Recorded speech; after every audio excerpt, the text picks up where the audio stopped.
Do you know who I am? A billionaire CEO mocked him, until a black single dad pushed back. The cold CEO, Aria Vale, was having the most chaotic morning of her 34 years. Her daughter's school, Mercy Academy, had requested an emergency parent-teacher conference at 9 a.m. Her co-founder, Noah Chen, had texted about a critical client review suddenly pulled up to 10 a.m. Her father, Walter Vale, had reminded her, twice, about picking up her daughter's ballet recital costume before 11 a.m.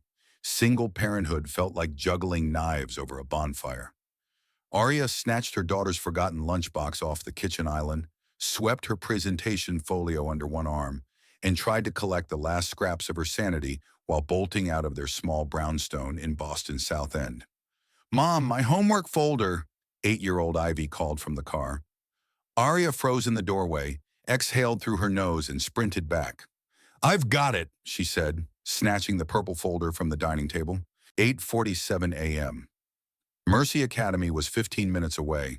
She'd be late, again. Back in the driver's seat, she eased into traffic, threading the city's morning snarl. Ivy's voice bubbled from the back like carbonated water, her art project, a friend's new puppy, and ever-hopeful requests for a dog of their own. "Absolutely not," Arya replied, half smiling.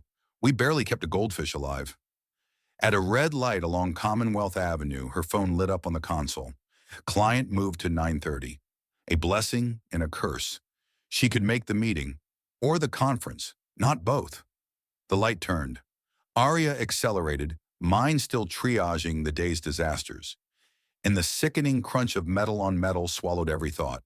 She slammed the brake, heart thudding against bone. Ivy was okay, wide-eyed, unhurt, whispering, "Are we in trouble?" Arya set the car in park and stepped out, palms tingling with shock. The car she'd tapped was a pristine white Bentley Continental GT, the kind of machine that ate city streets for breakfast. A sliver of dent marred its perfect rear bumper, small but expensive. The Bentley's door swung open. Out stepped a man built like a middle-distance runner who'd been sanded down into quiet resilience. Dark skin, clean-shaven, wearing the cheap but immaculate uniform of grown-up responsibility. Navy button-down, sleeves rolled, the kind of watch that kept good time but held no status. He scanned the damage, then offered a steady, contrite look, as if to say, "I'll own this." "I'm so sorry," he said. I took my eyes off the road for a second to check the time. "Are you okay?" Arya glanced from the bumper to him and felt something icy spring to the surface. She knew this moment. 1,000 variations of it lived in boardrooms, conference halls, sidewalk altercations. It began with a hierarchy check. It began with a blade made of language. "Are you kidding me?" she said, hearing her voice go diamond hard. "Do you have any idea how much this car costs?" Yes, ma'am. And I'm sorry. I'll give you my insurance." "You rear-ended a Bentley because you were distracted," she said. "Do you know who I am?" The question hung there, rhetorical, arrogant, calibrated to make the other person smaller. He didn't flinch. "No, ma'am," he said even. "Should I?" "I'm Araya Vale, CEO of Vale Holdings. I own half the commercial real estate on this side of the river. I'm worth $2.6 billion. You just hit my car because you couldn't manage to look up." He blinked once, the name landing. Everyone in Boston knew the ice queen of development. Ruthless, brilliant, uninterested in anything that couldn't be measured in margin or yield. He drew a breath. "I'm responsible," he said. "I'll provide my insurance. We'll handle it." "Your insurance?" A humorless laugh slipped from her. "Look at your car. Minimum coverage, if that. This repair will start at $15,000. "Then I'll pay the difference," he said. "However long it takes." "However long," she repeated, tone turning cruel by habit. "This car cost $240,000.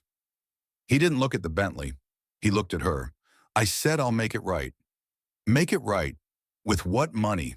Arya asked, the contempt too quick, too practiced. "You're clearly a paycheck-to-paycheck situation." She glanced past him, through his passenger window, where a child sat with a lunchbox, watching with solemn fascination. "You think you can just write a check?" For the first time, his jaw tightened. Something sparked behind his eyes, fatigue colliding with pride. "Ma'am," he said, voice low but clear, You don't know anything about me. Not my finances, not my capabilities, not my worth. You see a black man in an old car and you assume poverty. That's not insight. That's prejudice. The words struck with surgical precision. Heat rose up Arya's throat. Excuse me? You heard me, he said. I rear-ended your car. I'm responsible.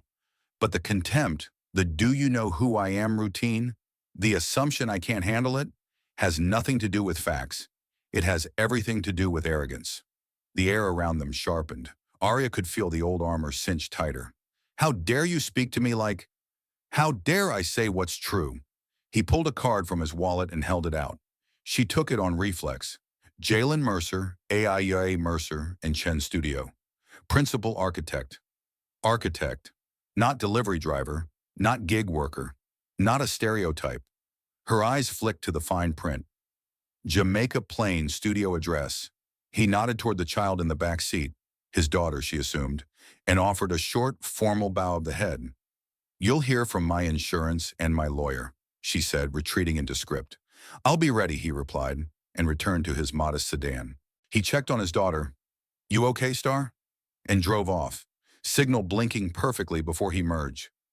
Arya remained on the curb beside the wound in her Bentley, hands trembling, not from fear, but from the shock of being challenged in broad daylight by someone who didn't seem to care who she was. She texted her assistant and her attorney with clipped commands. The car went to the shop, the accident report filed. The rest of her morning proceeded in a blur, produced by caffeine and muscle memory. But the words wouldn't stop replaying. You see a black man in an old car and assume poverty. That's not insight. That's prejudice. By 2:15 p.m., she was back in her corner office. Glass, steel, skyline. A throne room she usually found steadying. It didn't steady her now. The more she tried to file the incident under annoyance, the more it refused to shrink. She prided herself on being post-bias. She funded scholarships. She gave keynote speeches about equitable development. Her HR reports boasted diversity dashboards with tasteful gradients. So why had she drawn blood so quickly? Ms. Vale? Delaney, her assistant, stood in the doorway with a manila folder. Insurance report. Other driver's info. Also, Noah said the Baxter proposal is in your inbox. Arya opened the folder. Driver, Jalen Mercer, 35. Owner, Mercer and Chen Studio. MIT Masters in Architecture. Commercial and residential projects. Excellent client reviews. Healthy credit. Decent policy coverage. Architect, she murmured. Yes, Delaney said. Very good reputation, actually. Community builds. Affordable housing consulting. Clients describe him as... She glanced at her notes. Meticulous, kind, firm when it matters. He's legit. The folder felt heavy. Find me more, Arya said. On him, the firm, discreetly. Delaney's brows ticked up, but she nodded and vanished. Arya set the file on her desk and stared at the city below. In the conference room, a developer from out of state joked about cleaning up a block in Roxbury. Last quarter, she'd smiled thinly and pushed the deal. Today, she felt her jaw clench. She'd built her success on speed, on gut calls that won bidding wars by minutes and millions. Speed had a cost. It turned people into line items. It made a mind like hers, razor perfect, forget the soft tissue of other lives. At 4:40 p.m., Delaney returned with a thin stack and an expression like she was delivering contraband. Google, LinkedIn, public filings, she said, and some very poignant Yelp reviews. Arya read. Mercer and Chen specialized in efficient, beautiful, cost-rational spaces. Their renderings were smart without swagger. There were photos of ribbon cuttings where Jalen stood not in front, but off to the side, half smiling while families streamed through new doors. A Habitat for Humanity post tagged him and an older black man, Walter Mercer, his father, laughing under a beam they'd lifted together. A local news clip showed Jalen teaching a group of high schoolers how to read a floor plan. In another photo, his daughter, Nova, stood on a milk crate, handing him nails like the world's most serious foreman. A review from a single mother read, "He treated my budget like a commandment, never made me feel small for asking embarrassing questions, and he caught a contractor mistake that would have cost me 6 months. Arya's chest tightened in a place she usually kept padlocked. He wasn't a spontaneous caricature sprung from her snapping judgment. He was a real person, doing real work that intersected with the city in ways her glass tower never would. Her phone buzzed. Noah. Baxter wants you at dinner. 7:30. They'll sign if you show face. She typed back. Send them my regrets. Offer them terms, not a smile. A beat. Then Noah again. You okay? That's not you. She stared out at the skyline. Maybe me needed an edit, she wrote, then deleted it and sent, I'm fine. Handle it. When the building emptied and night made a mirror of her window, Arya picked up her coat and did something she almost never did. She went somewhere without telling anyone.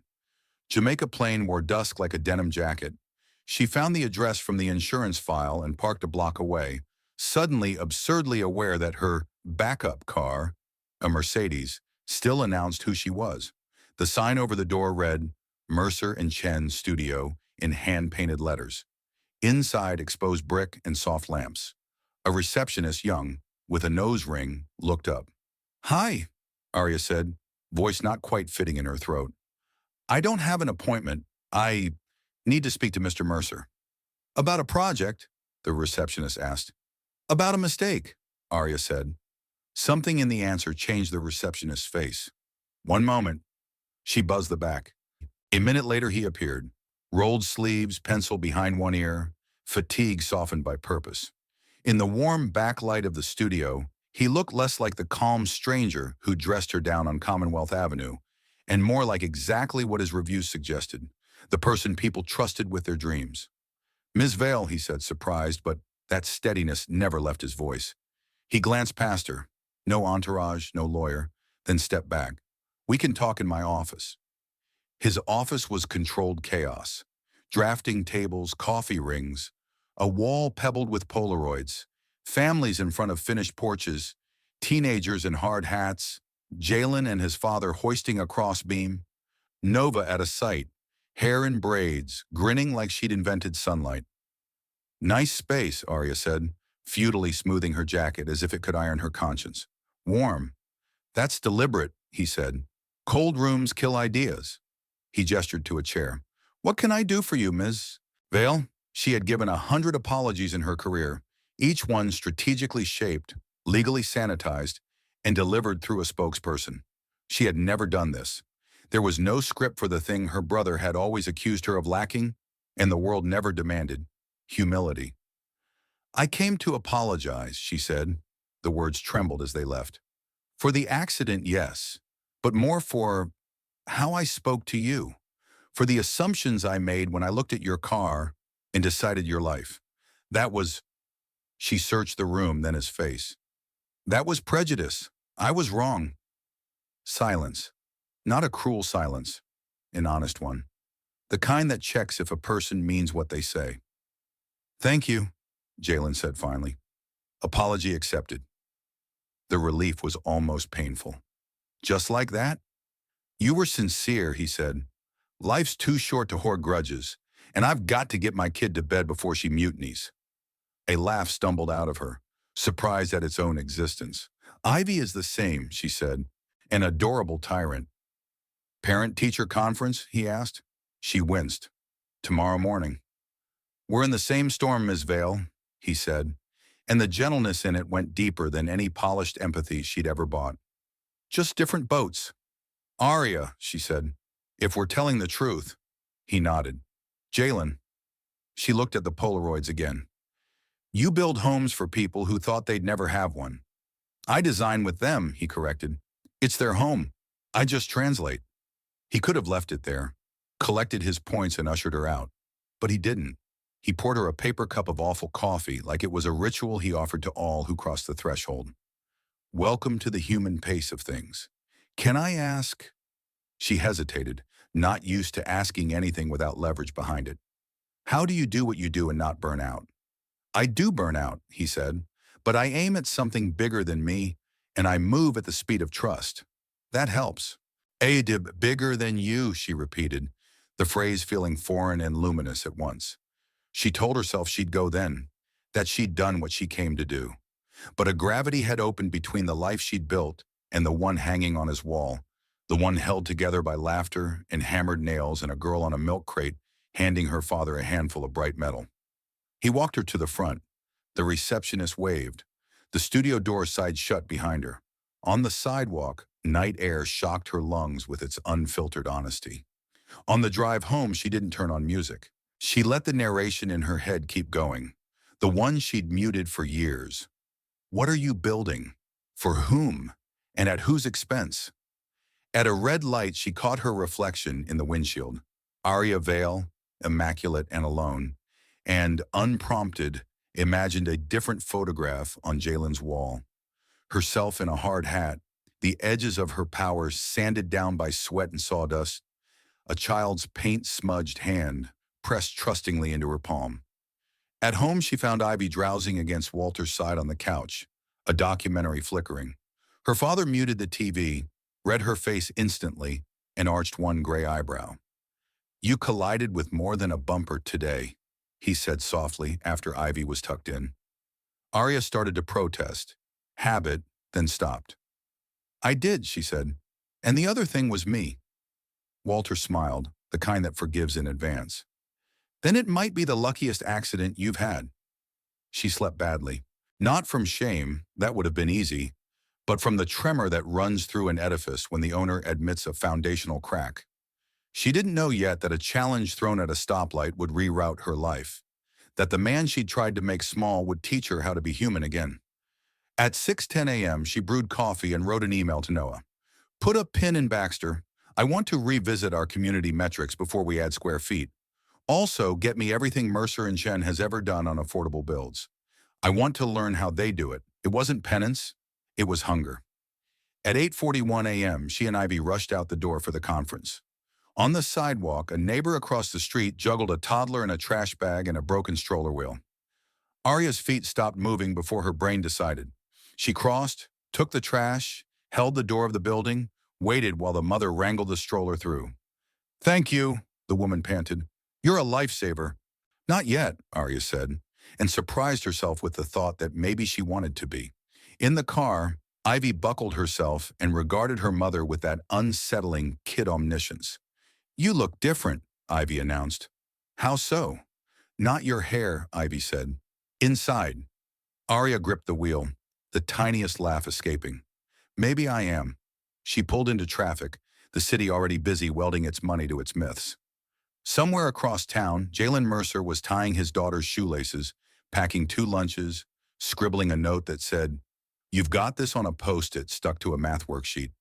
Somewhere a site was waiting, wood stacked, air bright, strangers ready to become crew. Somewhere choices were gathering, small and stubborn as nails. Arya didn't know the blueprints for what came next. Only this: she had been challenged. Not in a boardroom way, numbers and threats and victory laps. In the old human way, do better, be better, see. The light turned green. She pressed the accelerator and, for once, did not look at her phone. The next 48 hours felt like an intentional slowdown, as if the city itself had put a hand on Arya's shoulder and said, "Move at the speed of people." She started where she'd left off, with the Baxter Tower. The numbers dazzled. The renderings gleamed, but the analysis memo on her screen made her stomach pinch. Projected displacement of 312 residents within an 18-month radius, mitigation fund optional, community consultation limited to 2 sessions. It was the sort of industry-standard concession she'd rubber-stamped 100 times. She called Noah. "We're recutting the Baxter terms," she said. A stunned beat. "We? What?" "Full relocation guarantees, not optional. A permanent set-aside of units at 60% AMI. A public plaza designed with residents, not for them. And I'm bringing in a third party to audit the plan." "You never, Arya, you don't bring in outsiders to audit our—" "Then let's start," she said. "If Baxter walks, we'll find partners who can count more than dollars." She hung up before she softened. The old muscle memory begged her to send a follow-up text to smooth the edges. She didn't. Instead, she typed a short email to a new address. To Hello Merce Urshan, studio subject, consultation. "Jalen, if you're willing, I'd like Mercer and Chen to advise Vale Holdings, on community design for 2 upcoming projects. Paying engagement. You'll have teeth. Veto power on the tokenizing nonsense we usually get away with. Area she hit send and walked to Ivy's room. Her daughter sat cross-legged on the rug, glue stick in hand, surrounded by a galaxy of glitter paper. Do swans have eyelashes? Ivy asked without looking up. Only the fancy ones, Arya said, and Ivy grinned. Are we still going to my conference tomorrow? Ms. Reese said 9 o'clock. We are. And I'm going to be early, Arya said. The commitment sounded like a promise to her former self as much as to her child. At 7:42 a.m. the next morning, Arya and Ivy stood in front of Miss Reese's classroom with 8 minutes to spare. Miss Reese blinked, then smiled as if she'd spotted a rare bird. Miss Vale, nice to see you early. Whole new me, Arya said. Temporarily fragile. Handle with care. The three sat at a low table perched precariously between crayons and phonics charts. They talked about Ivy's strengths, verbal grace, Miss Reese called it, and her distractibility. Who knew the tiny hole in a pencil eraser could require 5 minutes of mindfulness? Arya took notes. She did something she hadn't done in years. She asked for help without negotiating terms. What can I do better? She asked. Read with her at night, Ms. Reese said. Not for achievement, for rhythm. Let her hear what your voice does when the story turns corners. Oh, well, we can do that, Arya said, glancing at Ivy, whose whole face lit like someone had turned on the moon behind her eyes. After on the curb by the school, Arya checked her phone. A reply from Jalen. I'll bring a hammer and a red pen. Saturday. Habitat build in Dorchester. If you're serious about learning, come swing something. Jay, she typed back. What time? Then added, I'll be there. Saturday smelled like sawdust, sunscreen, and coffee that had been brewed with good intentions and a rusty nail. The lot in Dorchester hummed with volunteers, teenagers in borrowed work boots, retirees in union tees, church folks setting up coolers. Jalen was in the middle of it, laughing with a man whose posture had the worn nobility of a long career in the sort of work that kept cities standing. My dad, Jalen said when he saw Arya looking. Walter, he can frame a wall straighter than most laser levels. Walter wiped his hands and stuck one out. You the CEO who came to say sorry? His smile softened the words. I am, Arya said. And I came to learn. Walter handed her a tape measure. Then start here. Make 32 inches your gospel. If you measure right, the wall listens. Arya measured. She learned how to hold the hammer near the end and let momentum do the thinking. She learned that wood talks, chattering in splinters when you force it, settling with a satisfied thunk when you get the angle right. She learned to laugh when she missed and to try again without apology. Measure twice, Walter said. Cut once. Live twice, Arya muttered. Cut once. And Walter barked a delighted laugh. At lunch, a girl in a hard hat and neon vest marched toward Jalen with the severity of a union foreman. Daddy, nail gun rules say adults only, the girl announced, hands on hips. But Ms. Carmen let me press it once if her hand was on it. Did you press it? Jalen asked. Obviously, she said. It was awesome. Nova, he said to Arya. This is Ms. Vale. Hi, Nova said, eyes appraising, then mischievous. Are you rich? Nova, Jalen warned. It's okay, Arya said. Yes, very. Also sweaty, and also mostly confused. Good, Nova said, satisfied. Rich people should be confused sometimes. It makes them nicer. Ivy arrived an hour later with Walter in tow. Ballet bag cross-body, hair in a high lopsided bun. She and Nova locked onto each other with the immediate gravitational certainty of kids who recognize their mirror in a stranger. Bossy, bright, hungry for any job that looks important. The girls hauled scrap, ferried water, and argued over proper snack distribution policy as if they were negotiating labor law. When Ivy slipped on a board and went down hard, Arya's heart punched her ribs. Jalen got there first, knee on the dust, voice low. You good, Star? He asked, assessing. I'm okay, Ivy sniffed. Just embarrassed. Best people I know fall daily, he said. They just don't market it. Arya knelt on the other side. Want a hug or a joke? Joke, Ivy said, wiping eyes with the heel of her hand. What do you call a building that can sing? Arya asked. A houseicle? Ivy guessed. Good, Arya said, impressed. But no, a tenement. Groans and giggles. Nova declared it so bad it's good, which is the highest achievable rating on the job site. They went back to work. By day's end, a shape existed where morning had been emptiness. Walls. Openings that would be windows. A doorway that kept drawing the future through. The family who would someday live there, Charlene and her two boys, stood with hands to lips, saying thank you to the entire universe at once. Feels better than a ribbon cutting, Arya admitted, stunned by how true it was. Jalen passed her a Sharpie. Sign a stud, he said. She wrote, may this house be the softest place to land after the longest day. Then she stepped back and let the structure swallow the ink into its bones. On Monday, Mercer and Chen walked into Vail Holdings' conference room with rolled plans and unrolled candor. Noah watched the pairing, Arya and Jalen, like someone trying to figure out a magic trick after the show. This is different, Noah whispered. It's necessary, Arya said. They presented an alternative ground floor for Baxter, a genuine market with subsidized stalls for current neighborhood vendors, a daycare that reserved slots for residents, a set of apartment plans that didn't compress dignity to hit margin. When a senior VP coughed ROI, Jalen pivoted a page and spoke fluent spreadsheet, the way only a person who'd learned both languages could. You lose 2 penthouse units, he said plainly. You gain 10 years of peace with your neighbors. The board pushed back. Dr. Landry Hayes, the sharpest hawk among them, folded his hands. Ms. Vale, he said, this is misalignment with our mandate. During your Harno. Our mandate has not changed, Arya said calmly. We generate profit by building places people want to live. For that, we have to be invited, not tolerated. Invitations are inefficient, Hayes said. So is litigation, Arya said, and so is ramming towers into communities thick with justified suspicion. The vote didn't happen that day, but a line had been drawn.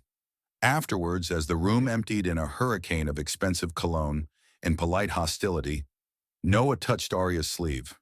Are you sure? He asked. No, she said, but I'm right. That night, she and Ivy read on the couch, a picture book about an old house remembering all its families. Arya tried Ms. Reese's advice. Follow the commas, ride the sentence like a wave, and felt Ivy's breathing sink to the rhythm. Midway, Ivy looked up. You're happier, she pronounced. I'm tireder, Arya countered. Same thing, Ivy said, and went back to the page. Georgia's word leaked, as it always did, that Vail Holdings was dragging its feet on Baxter, and that a community architect had captured the Ice Queen's ear. The press nibbled. Investors called. Cordelia Vail, Arya's mother, left a voicemail so frosted it left condensation on the phone. You are not an activist, Cordelia said. You are a Vail. Stop playing in the dirt. Arya didn't call back. She bookmarked the message under for therapy. What she did instead was show up again on Saturday with coffee and hands that didn't flinch when the hammer bounced. Walter gave her a nod that meant, you're earning this. Nova and Ivy drafted a constitution for snack equity. Jalen taught Arya how to hear a board creak and what to do with the knowledge. At dusk, they sat on the tailgate of Walter's truck, paper plates balanced on knees. The sky went the color of sanded copper. I haven't seen you in a gala dress this week, Jalen teased. I have one drying on a sawhorse, and she said, do you own a tie? Do you have a nail gun? He returned. They grinned like kids who'd just discovered they were good at inside jokes. Walter watched them over the rim of a solo cup, a smile tucking deep into his cheeks. You look like my Edith and me, Walter said softly, naming his late wife. She softened my hard edges. I sharpened her softness. We met in the middle and called it a life. Arya swallowed. I don't know what we're calling this. Call it the speed of trust, Walter said. Everything else can catch up. As if conjured by the moment, phones buzzed. Arya's screen filled with breaking news font. Vail Holdings pauses Baxter deal for equity review. Investors wary, board divided. The comments were a rotten orchard. She turned the phone face down and looked at the frame they'd raised, at the doorway breathing evening air. Let them talk, Jalen said. Let's build. He hopped down, offered his hand. She took it without ceremony. For once, the future didn't feel like a dragon in the next room. It felt like a wall waiting for a straight cut and a sure hand. "How's this story hitting you so far?" Walter called to nobody and everybody, laughter in the gravel of his voice. "If you're loving it, drop a 1 in your heart. If you're not, hang on. It gets good." And the week that followed made good on his promise. The board called a special session, translation, a railroading with refreshments. Aria walked into the glass box 5 minutes early, a small rebellion. She'd spent too much of her life sweeping in 2 minutes late to prove she was the weather. The directors were already arrayed like jurors. Dr. Hayes wore his reasonable face, more dangerous than his scowl. "We're here," he began, "to discuss the reputational and fiduciary impact of your recent shifts." He did not say mercy killing of margin, but the room heard it anyway. Arya laid out the revised Baxter terms and their modeled return. Lower at first, stabilizing faster, throwing off fewer hidden costs. Lawsuits, delays, boycotts, the daily attrition of doing violence to your neighbors. She didn't sell the ethics. She sold the math of sleeping at night. When she finished, Hayes steepled fingers. "And your advisor?" he asked, a glint behind the neutrality. "Mr. Mercer." "Architect," Arya corrected. "Partner on community design." Hayes's eyebrows made a ladder. "I'm hearing rumors your partnership is personal." A slow, deliberate inhale. The old Arya would have iced him with a look so cold it would crack his enamel. The new Arya chose the sentence she wanted to live with in 5 years. "My personal life is not on today's agenda," she said evenly. "But this is. I will not greenlight projects that cannibalize the communities we claim to serve. If the board requires a CEO who will, you are welcome to start that search." Silence. She felt Noah's hand hover in the air behind her, as if ready to catch her fall. Hayes glanced around, tallying votes like a man counting coins. "Very well," he said at last. "Proceed with Baxter as amended. We'll attribute the drag to ESG commitments in the shareholder letter." His tone made it sound like a degenerative disease. Arya didn't smile. In the hallway, Noah blew out a breath that puffed the hair off his forehead. "You just threatened to resign," he whispered, equal parts horror and respect. "I just told the truth," she said. "Turns out it speaks board." The headlines turned kinder. "Vale Holdings sets new bar for equitable development." The comments didn't. Trolls crawled out from their holes with the usual poison, gold digger accusations in reverse, slurs dressed in business attire. Someone unearthed photos of Jalen at a protest 5 years ago and called him radical. Someone else called Arya performative. "Do we respond?" Noah asked. "No," Arya said. "We build. And we show our work." They announced the Vail Mercer and Chen initiative, an annual audited affordability report, a community council with veto power, an internship pipeline from public schools into architecture and real estate project management. It was less a PR blitz than a shift in operating system. The press did their cycle. People noticed. The ground moved a millimeter. At home, life turned domestic in ways that startled Arya with their sweetness. She and Ivy practiced reading, letting verbs slow them down. They visited the site twice a week, where Nova taught Ivy the ancient art of snack diplomacy, and the girls invented a game called Permit Office, which mostly involved stamping everything in sight with a rubber stamp that said approved. Jalen cooked on Thursdays. Nothing fancy. Everything perfect in the way only food cooked by a tired, loving parent can be. Grilled chicken, good rice, broccoli with the exact right salt. Arya tried on Sundays and burned an admirable percentage of her attempts. Laughter became diet. Walter became a safe harbor. He told stories of Edith that made everyone ache in the soft way grief becomes gratitude. "You fell in love with a single dad," Walter told Arya one night over dominoes. "That's like adopting a circus. You ready?" "I think I already joined the parade," she said, and he patted her hand like a benediction. Then the storm hit. It came wearing a better suit than the trolls. The Boston Ledger, a prestigious business paper, ran a Sunday feature. Aristocracy of Alms. Is Arya Vale's equity turn a vanity project? The article was the special kind of lazy cut that looks expert at a glance. Anonymous quotes from longtime associates, insinuations about a romance coloring deal terms, a photo of Jalen mid-blink that made him look predatory. The kicker was an on-the-record source, Hudson Pike, a venture capitalist with a smile like a knife. Arya's former almost fiancé. Arya's always been performative, Hudson said in print. This feels like a phase. She'll return to discipline. The piece tried to make Jalen a social climber and Arya a flake. It almost worked for about 6 hours. Arya read it alone in her kitchen, phone face down on a silent countertop. The shame came first, irrational and familial, the old ghost of needing to be immaculate. Then the anger ignited, red and honest. She didn't call PR. She called Pastor Silas Grant, the community leader who'd been on a roof in Dorchester more weekends than reporters had been alive. "We'll host a forum," Silas said without preamble. "Not a rebuttal, a report out. You bring your board, your numbers, and your future plans. We bring our questions, no scripts. You listen more than you talk." "Deal," Arya said. "And Pastor, make it open to the press." The church filled on Thursday evening. Residents, students, union reps, nonprofit heads, skeptics, neighbors. The dais held a weird coalition. Arya in a simple blazer, Noah with a stack of budgets, Jalen in rolled sleeves, Silas in his collar, Walter in a baseball cap, Charlene, the soon-to-be homeowner, in her Sunday best. Ms. Reese with a tote bag of lesson plans, because teachers carry every life they touch. Silas laid the ground rules. Ask questions. No shouting anyone down. We're building a city here, not a YouTube comment section. The first question carved right to the bone. "Ms. Vale," a woman asked at the mic, "what took you so long?"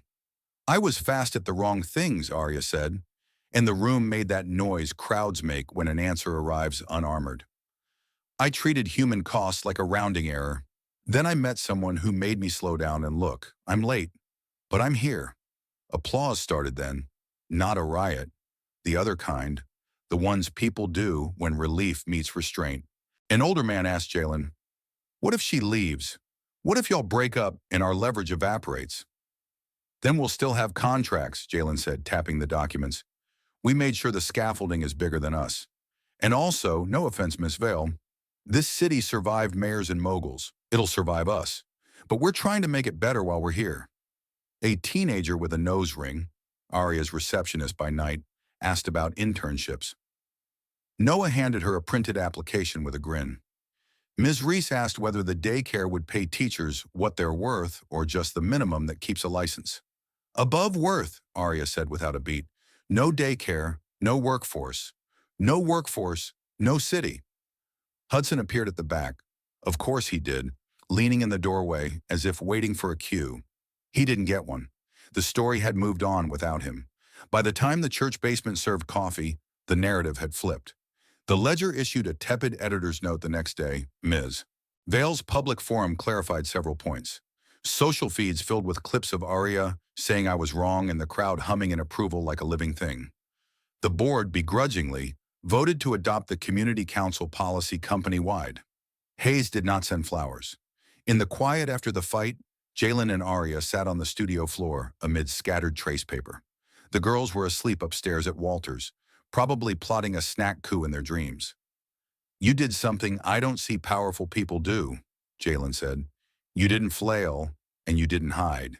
You came to the exact room where the truth lives and let it interrogate you." "I wanted to throw my phone in the river," she admitted, "and then throw Hudson after it. But then I saw Ms. Reese in the third pew and I thought, oh, I'm this kid's mom. I can't be cowardly. It's illegal when they're watching." Jalen's laugh was all warmth. Then his face changed, went careful, like a man pulling a ring box from a pocket and deciding if this is the moment. It wasn't a ring. It was a blueprint roll secured with a silk ribbon. "What's that?" she asked. "A question," he said. "But I want to ask it well. Come Saturday, the site." She wanted to peek. She didn't. She slid the roll under her arm like a secret she intended to keep alive until morning. On Saturday, the site smelled like new lumber and the kind of hope that arrives exactly on time. Walter had set up a small speaker playing Sam Cooke. Silas had blessed the beams. Charlene had cried into a hanky and told everyone who'd listen that miracles sometimes look like orange vests. Jalen stood by an easel draped with a drop cloth. He cleared his throat, suddenly solemn. Area, he said. I used to think houses were just boxes for weather. Then I learned they're instruments. You tune them to the people who live there. So I tuned one to us. He pulled the cloth. The rendering stole the breath out of her. It was a home, not large, not small. 2 stories, a porch wide enough for dreams, windows that felt like eyes full of light. The floor plan held a study with a door that closed. For you, he said, when you need quiet to be brave. A kitchen with a ridiculous number of outlets. For failed experiments, he grinned. A little nook with built-in shelves stacked near a window seat. For the girls, he said, a reading window. She touched the paper like it might bruise. The world went very quiet inside her. Even the birds held their breath. I don't have a ring, Jalen said, but I have drawings. I have 2 steady hands and a city's worth of nails. I have a daughter who asked me last week if we could keep you forever, and I heard myself say, I hope so, before my brain had finished counting all the reasons to be careful. So, Aria Vale, will you build a life with me? Will you let me love you the way houses do? Daily, quietly, strong? Will you be our home? She didn't answer with words right away. She stepped forward, framed his face with both dusty hands, and kissed him in daylight while Sam Cooke promised change. When she finally found language, it tasted like sawdust and joy. Yes, she said, laughing and crying at once. Yes to the house. Yes to the life. Yes to the daily and the quiet and the strong. The girls exploded from behind Walter's truck, because of course they'd been spying, with shrieks that knotted every adult throat within 30 yards. Approved, Nova yelled, stamping Jalen's blueprint with the rubber stamp so hard it nearly punched through the page. Approved, Ivy echoed, and then she took Aria's hand as if to confirm the deal. Okay, Aria said to the universe, to the past, to the next chapter. Let's pour a foundation. And they married in the place where their story kept choosing to start. Pastor Silas's church, the room that turned strangers into neighbors. No choreographed spectacle, no hall that cost a hospital wing. The guest list was a collision done on purpose. Board members in tailored suits alongside carpenters with sawdust on their cuffs. Miss Reese with glitter on her knuckles. Charlene's boys in clip-on ties.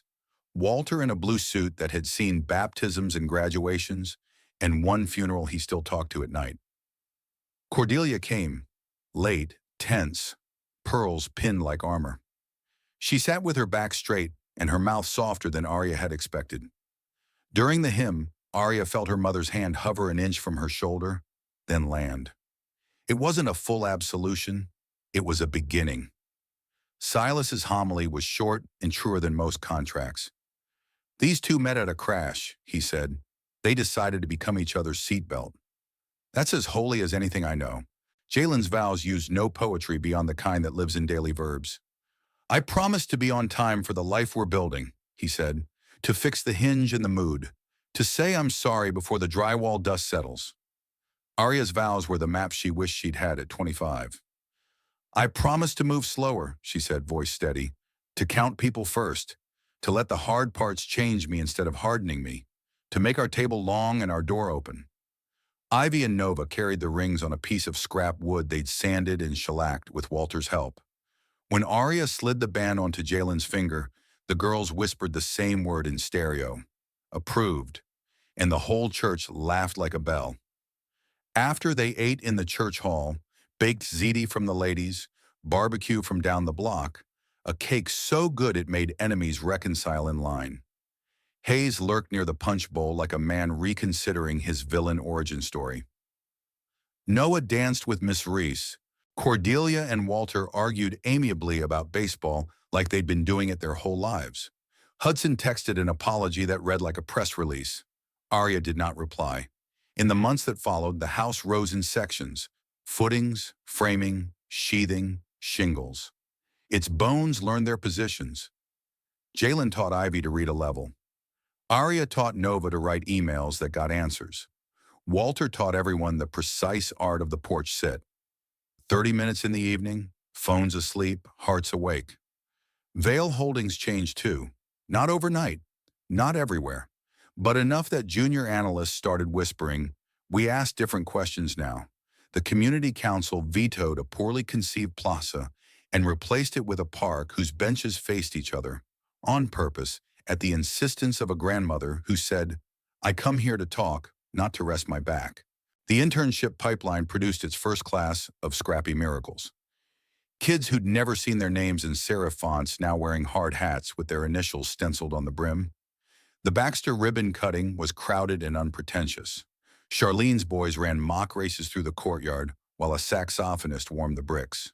Arya handed the giant scissors to the vendors, who'd stayed because the math finally made room for their lives.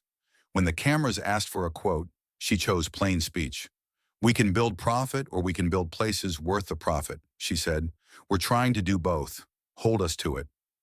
A year later, a keynote invitation arrived from a national conference. Equity and Enterprise. Lessons from the Veil Turn. Arya stood before a room of money and spoke about elaborately boring things, procurement shifts, audit mechanics, and then about the moment that had started it, a traffic light on Commonwealth Avenue and a sentence that hit her like demolition on the wrong building. You see a black man in an old car and assume poverty. That's not insight. That's prejudice. She let the line sit in the carpet. Then she told them about sweat and studs, about reading out loud, about how Nova had declared that rich people should be confused sometimes. The Q&A snuck in a personal question at the end, as they always did. "Is it true your husband designed your home?" a woman asked, voice framing it like gossip. "It's true," Arya said. "He still is. Every day." They went home that night to a front porch that learned seasons. The soft hiss of summer rain, the crisp page turning of fall leaves, the winter silence broken by hammers somewhere in the distance. Inside, the reading nook collected the quiet victories of two girls who wrote letters to their future selves and hid them behind the baseboard for some later renovation to discover. On a Thursday autumn evening, Walter told a story about Edith that made Nova laugh and then cry. Jalen looked at Aurea over the rim of his mug with the tenderness of a man who had memorized every outcome and chosen this one again and again. Ivy fell asleep mid-chapter, face smushed against the window. Arya stepped onto the porch with her phone, scrolling through photos for a favorite. The one of the girls on the milk crate in their hard hats, stamping approved on a copy of the permit like it could change the city. She texted it to Noah with a caption, "This is the only KPI that matters."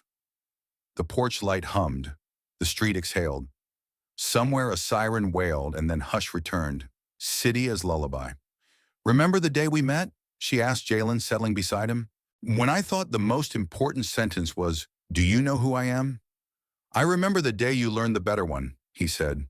"What's that?" "I know who you are," he said softly, "and I choose you anyway."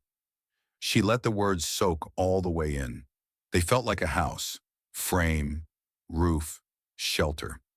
She looked at the blueprint framed on the wall through the window, the first draft of the life they were now walking around inside. "We should put the date on that," she said, "so when the girls renovate this place in 30 years, they can curse us for our taste and then cry into the studs." "They'll improve it," Jalen said. "That's the point." "Of houses?" "Of love," he said. "You build enough structure to keep out the weather. You leave enough room for the next people to make it theirs." They sat, the night doing that generous thing it does when it knows it's in the company of people who have earned their ease. The past hummed, no longer a trap, but a song with a chorus they could finally sing without flinching. The future stretched, less a cliff than a road with lights at proper intervals. Arya's phone buzzed with a text from Cordelia. "Dinner Sunday? I can bring the lemon cake you pretend not to like." It took Arya an extra heartbeat to recognize what that was. A knock, not yet an embrace. A start. She typed, "Yes, bring too much." "Approved?" Walter called from inside, voice like a smile. "Approved," Arya called back. And if the city chose to make a legend of them, if some teenage intern in a future year wrote a paper about the veil shift and called it a movement started by a single sentence, well, legends are just true things simplified. The truth was messier and better. Two people met at their worst, told the truth, changed on purpose, and kept choosing the hard thing because it turned out to be the happiest. Sometimes the most dangerous words in a city are, "Do you know who I am?" Not because of their arrogance, but because of the smaller question they hide. Do I? Arya had learned to answer that the only way that ever sticks, by building, by reading out loud, by telling rooms full of power that she'd been late and was ready to show up. And Jalen, well, he'd been ready all along.